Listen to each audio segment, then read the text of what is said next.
여러분, 범죄가 휩쓸고 간 현장에서 요란한 사이렌 소리가 멈추고 나면 그 자리에 무엇이 남는지 아십니까?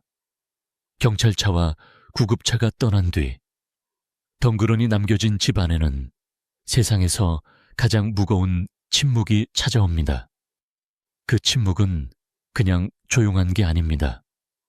깨진 유리창 너머로 들어오는 차가운 밤바람 소리, 벽지에 튄 지워지지 않는 공포의 흔적, 그리고 그 모든 것을 홀로 감당해야 하는 한 사람의 거친 숨소리가 뒤섞인 비극의 무게입니다. 경찰은 범인을 잡았으니 할 일을 다 했다며 문을 닫고 나갑니다. 법은 가해자를 가두는데 성공했다고 자축할지 모르지만 남겨진 피해자의 시계는 바로 그 비극의 순간에 멈춰버립니다. 밤마다 들려오는 아주 작은 발자국 소리에도 심장이 터질 듯 뛰고, 잠이 들려 하면 가해자의 얼굴이 천장에 비쳐 숨을 몰아쉬며 깨어납니다. 목까지 차오르는 비명을 억지로 삼키며 불 꺼진 방에서 홀로 떨고 있는 그 사람의 심정을 우리는 단 한 번이라도 제대로 들여다본 적이 있습니까? 누군가는 쉽게 말합니다. 범인 잡았으니 이제 잊고 살라고 말이죠. 하지만 여러분, 그게 말처럼 쉽습니까? 직장에는 병가를 냈고 사람 만나는 게 무서워 대문 밖을 나가지 못합니다. 내 삶이 송두리째 무너졌는데 어떻게 있습니까? 밀린 월급 대신 쌓여가는 건 차가운 병원 영수증과 약봉지뿐입니다. 그 어둠 속에서 피해자의 머릿속을 스치는 가장 잔인한 생각은 바로 이겁니다. 국가는 나를 지켜주지 못했는데 이제는 모두가 나를 잊었구나. 한번 생각해 보십시오. 가해자가 감옥에서 우리가 낸 세금으로 따뜻한 밥을 먹고 기술을 배우며 내일을 꿈꾸고 있을 때 정작 아무 잘못 없이 삶이 박살난 피해자는 어두운 방에서 약기운에 의지해 고통을 버팁니다. 가해자는 법이 보장한 국선 변호사의 도움을 받아 자신의 권리를 챙기지만 피해자는 내가 왜 이런 일을 당했는지, 앞으로 어떻게 살아야 할지 막막한 어둠 속에서 홀로 울고 있습니다. 이것이 여러분이 믿어온 대한민국 시스템의 진짜 얼굴입니다. 범인을 잡는 데는 수조 원을 쓰면서 피해자가 다시 평범한 이웃으로 돌아오는 과정에는 왜 이토록 인색하고 차가운 걸까요? 피해자의 비명소리는 시스템이라는 거대한 기계 소리에 묻혀 그 누구에게도 전달되지 않습니다. 오늘 우리는 그 묻혀버린 비명을 다시 끄집어내려 합니다. 당신이 운이 없었으니 알아서 살아남으라는 이 잔인한 방치를 이제는 뜯어구어야 합니다. 가해자의 인권을 외치기 전에 죽어가는 피해자의 일상부터 살려내라는 지극히 상식적인 분노를 시작해보고자 합니다. 자, 이제 우리 사회의 이 치명적인 모순을 가장 적나라하게 보여주는 두 개의 방을 들여다보겠습니다. 먼저 왼쪽의 방입니다. 범죄를 저지르고 들어온 가해자의 방이죠. 이곳의 시계는 국가가 책임지고 돌려줍니다. 덥지도 춥지도 않은 적정한 온도, 영양사가 짜준 식단에 맞춘 따뜻한 하루, 세 끼 식사, 그리고 아프면 언제든 진료받을 수 있는 의료진까지 대기하고 있습니다. 가해자가 돈이 없어도 걱정할 것 없습니다. 국가가 세금으로 변호인을 붙여주고 법적인 권리를 하나하나 챙겨주니까요. 심지어 새로운 삶을 살라며 기술 교육까지 시켜줍니다. 이 모든 과정에 가해자의 돈은 단 한 푼도 들지 않습니다. 우리가 낸 세금이 그의 인권이라는 이름 아래 빈틈없이 쓰지고 있기 때문입니다. 그럼 이제 시선을 돌려 오른쪽의 방을 보십시오.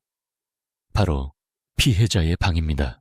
가해자가 감옥에서 규칙적인 생활을 하며 세끼 식사를 챙겨 먹는 동안 피해자는 당장의 생계를 걱정합니다. 범죄 때문에 몸과 마음이 다쳐 일을 나가지 못하니 월급은 끊겼습니다. 가해자가 어질러 놓은 범죄의 흔적을 지우기 위해 사비로 청소업체를 부르고 가해자의 보복이 무서워 정든 집을 떠나려 해도 그 이사 비용과 복덕비는 오롯이 피해자의 몫입니다. 국가는 가해자를 가두는 데는 수천억 원짜리 건물을 짓지만 피해자가 안전한 곳으로 몸을 피하는 데는 단돈 몇만 원에도 인색합니다. 가장 기가 막힌 건 법정에서의 모습입니다.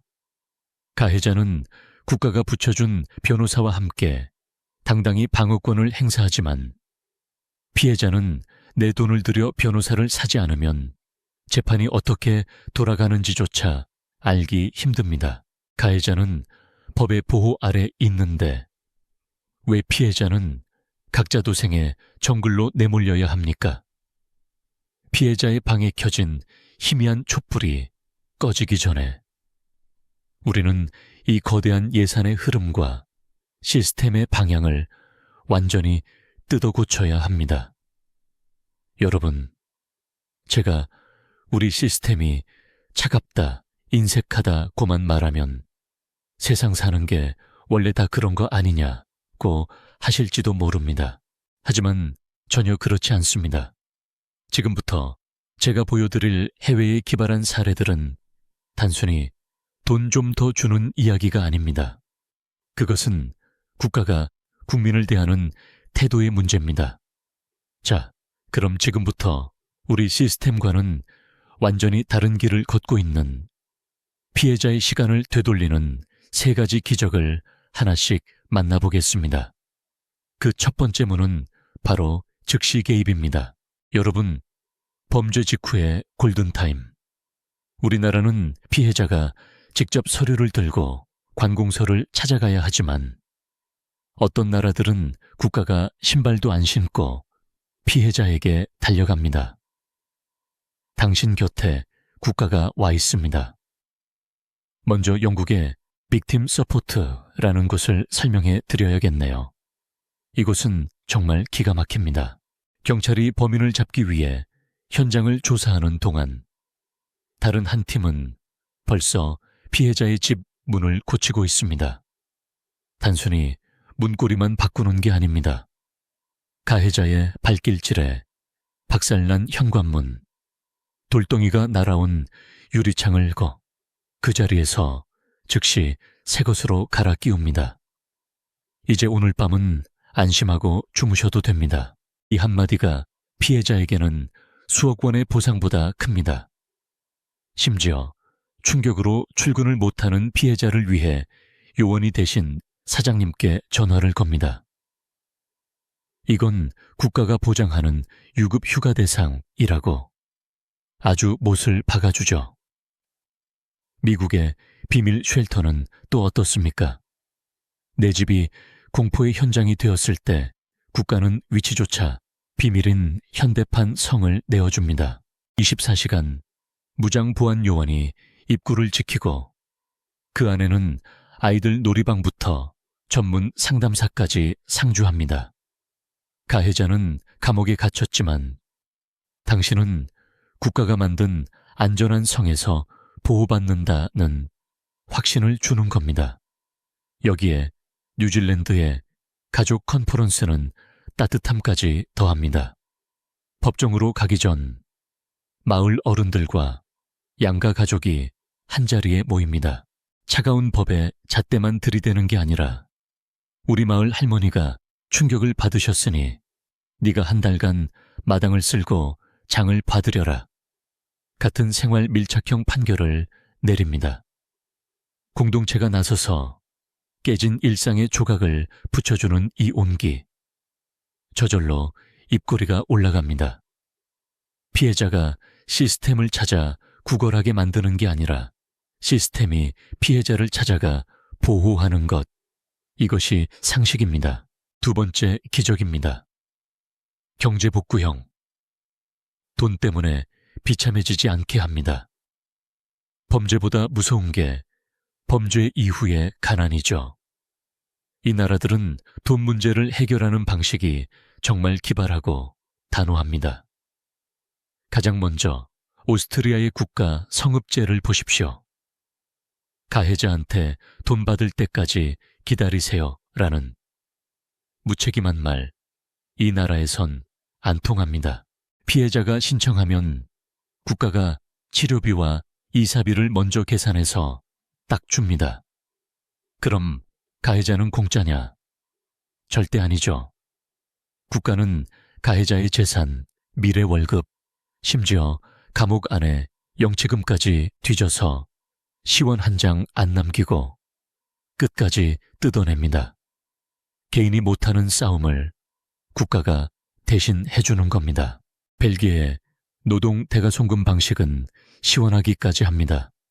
돈 없다고 배째라는 가해자에게 강제로 노역을 시킵니다. 공원을 청소하고 시설을 고치게 한 뒤 그 대가인 시급을 가해자가 아닌 피해자의 통장으로 곧장 쏴줍니다. 가해자가 흘린 땀이 피해자의 눈물을 닦는다는 이 원칙 너무 시원합니다. 프랑스의 벌금 기금화도 대단합니다. 가해자가 낸 벌금을 국가 곳간에 넣지 않고 별도 기금으로 쌓습니다.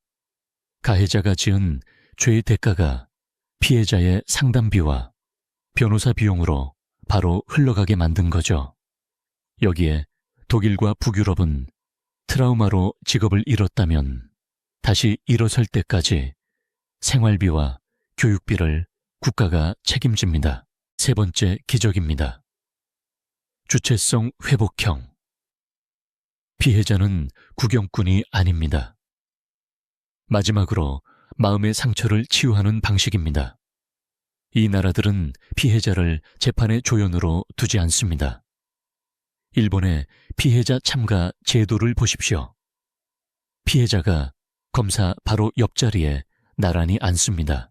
그리고 가해자에게 직접 묻습니다. 왜 그랬습니까? 당신이 망가뜨린 우리 가족의 삶이 보입니까? 라고요. 재판의 구경꾼이 아니라 당당한 심판관의 자리에 세워주는 겁니다. 캐나다의 피해자 영향 진술서는 한술 더 듭니다. 판결 직전 피해자가 가해자의 눈을 똑바로 보고 진술합니다. 그런데 이 목소리는 그냥 하소연이 아닙니다. 판사가 형량을 결정하는 공식 법적 증거가 됩니다. 가해자의 비겁한 연기를 피해자가 직접 찢어버리게 해주는 것이죠. 마지막으로 네덜란드의 중재 대화입니다. 피해자가 원한다면 아주 안전한 환경에서 가해자를 마주 보게 해줍니다. 왜 하필 나였나? 라는 질문에 가해자의 답을 듣고 사과를 받는 과정. 그것이 억만금의 보상보다 트라우마 치유에 효과적이라는 걸 그들은 이미 알고 실천하고 있는 겁니다. 피해자가 재판 과정에서 당당한 주체가 되어 자기 목소리를 내고 마음의 짐을 털어내게 돕는 것이 상식입니다. 피해자마다 절차는 상기하지만 우리가 봐야 할 건 그들의 방향과 철학입니다. 여러분, 지금까지 해외의 그 기발하고 따뜻한 사례들을 들으면서 어떤 생각이 드셨습니까? 부럽기도 하고 한편으론 가슴 한구석이 답답하지 않으셨나요? 와, 우리나라도 저러면 참 좋겠다 싶으시죠? 그런데 저는 이 사례들을 공부하면서 솔직히 화가 났습니다. 왜일까요? 그 나라들이 우리보다 돈이 수천 배 많아서 저런 걸 하는 게 아니기 때문입니다. 우리나라가 예산이 없다고요? 천만의 말씀입니다. 우리는 이미 가해자를 가두고 먹이고 감옥 안에서 인권을 챙겨주는데 해마다 조 단위의 세금을 쓰고 있습니다. 교도소 하나 짓는데 수천억 원을 쏟아붓고 그 안에서 에어컨 나오고 따뜻한 물 나오는 시스템을 만드는 데는 단 한 번도 돈 아깝다는 소리를 안 합니다. 그런데 왜 그 돈의 단 1% 아니 0.5%만이라도 피해자의 집 문고리를 고쳐주고 아이들의 장학금을 대주는 데 쓸 생각은 못하는 걸까요? 여기서 어떤 분들은 이렇게 반문하실지 모릅니다. 가해자라도 인권이 있고 변호인을 붙여주는 건 법치주의의 기본 아니냐고요. 맞습니다. 가해자의 방어권, 그것은 헌법이 정한 소중한 기본권입니다. 하지만 제가 묻고 싶은 건 이겁니다. 가해자의 기본권을 지키기 위해 국가가 그토록 정교한 시스템을 가동하는 동안 왜 아무 잘못 없는 피해자의 일상 복구는 기본권 취급조차 받지 못하는 것입니까? 가해자를 보호하는 만큼 피해자를 살려내는 것 또한 국가의 신성한 의무 아닙니까? 가장 큰 문제는 바로 우리 시스템의 오만한 인식의 벽입니다. 우리나라는 범죄가 터지면 가해자를 어떻게 처벌할까만 고민합니다. 국가의 임무가 거기서 끝난다고 믿기 때문이죠. 경찰이 잡고 검사가 기소하고 판사가 가두면 국가의 할 일은 100% 완료되었다고 생각하는 이 착각. 그 과정에서 투명인간이 된 피해자는 국가의 계획표 어디에도 없습니다. 여러분, 가해자에게 국선 변호인을 붙여주는 건 당연한 권리라면서 피해자가 무서워서 이사 가고 싶다. 잠을 못 자서 약을 먹어야겠다고 호소하면 왜 기준이 안 맞는다, 절차가 복잡하다는 대답만 되풀이합니까? 이건 돈의 문제가 아닙니다. 우선순위의 문제입니다. 우리는 지금 가해자 관리라는 거대한 상자만 모든 에너지를 쏟아붓고 있습니다. 정작 그 상자 밖에서 비바람을 맞으며 떨고 있는 피해자라는 국민은 방치하고 있죠. 국가가 국민을 지켜주지 못해서 범죄가 일어났다면 그건 명백한 국가의 실패입니다. 실패했으면 배상을 해야죠. 그런데 우리 시스템은 마치 피해자에게 시혜를 베푸는 것처럼 굽니다. 우리가 범인을 잡았으니 고맙게 생각하라는 식의 고압적인 태도. 이것이 바로 우리가 오늘 이 자리에서 함께 뜯어 고쳐야 할 진짜 문제입니다. 앞서 본 벨기에, 오스트리아, 네덜란드의 그 기발한 제도들, 우리라고 왜 못 만들겠습니까? 안 하는 겁니다. 귀찮으니까요. 제도를 바꾸려면 법을 고쳐야 하고 예산 주머니를 다시 짜야 하는데 그게 번거로우니 예전 방식대로 가해자만 가두고 잊어버리는 게 편한 겁니다. 하지만 여러분, 시스템은 스스로 변하지 않습니다. 우리가 왜 우리는 저렇게 못하느냐고 묻기 시작할 때 비로소 저 무거운 시스템의 바늘이 움직이기 시작할 것입니다. 여러분, 오늘 우리는 참 긴 이야기를 나눴습니다. 우리가 외면했던 그 어두운 방의 침묵을 깨고 이제는 국가가 응답해야 한다는 사실을 확인했습니다. 어떤 분들은 세상 사는 게 원래 그런 거 아니냐고 하실지도 모릅니다. 하지만 여러분, 국가의 품격은 가장 화려한 빌딩이나 높은 경제 지표에 있는 것이 아닙니다. 가장 낮은 곳에서 가장 아픈 눈물을 흘리는 국민의 곁에 국가가 얼마나 빨리 도착하느냐, 그 속도에 달려 있습니다. 우리는 가해자를 먹여 살리는 세금의 단 1%라도 피해자의 아이들이 학교에 갈 수 있게 써달라고 당당하게 요구할 권리가 있습니다. 국가가 국민을 지켜주지 못해 범죄가 일어났다면 그 상처를 치유하는 것 또한 국가의 신성한 의무이기 때문입니다. 성자의 가면을 쓴 괴물들은 시스템의 허점을 먹고 자랍니다. 하지만 그 괴물들을 막고 피해자를 지켜내는 것은 결국 우리 평범한 시민들의 관심과 깨어있는 의식입니다. 오늘 이 영상이 여러분의 가슴 속에 작은 불씨 하나를 지폈기를 간절히 바랍니다. 여러분의 이웃이 혹은 여러분의 자녀가 범죄라는 불행 앞에 홀로 서게 되었을 때 국가가 든든한 방패가 되어주는 나라, 그런 상식이 승리하는 나라를 우리는 가질 자격이 있습니다. 긴 시간 함께 해주셔서 진심으로 감사합니다. 여러분의 생각이 우리 사회를 바꾸는 씨앗이 됩니다. 오늘 이야기가 공감되셨다면 더 많은 이웃에게 이 목소리를 전해주십시오. 저는 다음 시간에도 시스템의 모순을 날카롭게 신문하고 더 나은 내일을 위한 질문을 멈추지 않겠습니다. 지금까지 시청해 주셔서 감사합니다.